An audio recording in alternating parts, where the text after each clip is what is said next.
Hello అండి, ఇది 2 minutes వీడియోనేనండి. Blouses అన్నీ సింపుల్ బ్లౌజెస్, ఎలాంటి ప్యాచ్ వర్క్ లేదనమాట.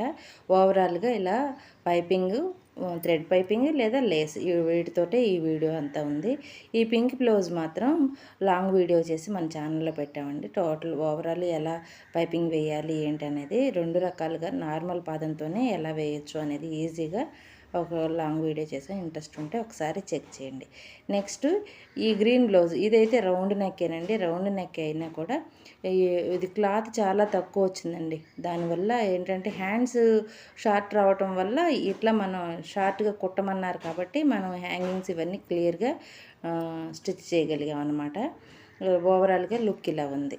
ఇది ఓన్లీ బ్రాసో శారీ మీద బ్లౌజేనండి. రౌండ్ నెక్కే, కానీ పైపింగ్ని లోపల వైపుకి ఫోల్డ్ చేయకుండా పైకి ప్యాచ్ లాగా వేసామన్నమాట. ఇది కూడా కొంచెం ఎలిగెంట్గానే ఉంది, బాగానే ఉంది, వేసుకుంటే కూడా బాగుందక్క అన్నారు. నెక్స్ట్ ఈ గ్రీన్ బ్లౌజ్ అండి. ఇది చాలా రోజులైంది స్టిచ్ చేసి, థ్రెడ్స్ వేద్దాం అనుకున్నాను, వేయకుండానే వీడియో తీస్తున్నాను అనమాట. గ్యాలక్సీ స్టోన్తో వచ్చింది బ్లౌజు, అందుకని లేస్ మాత్రం నెక్కి ఇచ్చామన్నమాట. ఇది లాస్ట్ బ్లౌజ్ అండి. ఇది ఓవరాల్గా అసలు మొత్తం ఒక క్రీమిష్ వైట్లో ఉంది. దీనికి కూడా పింక్ పైపింగ్ ఇచ్చాము.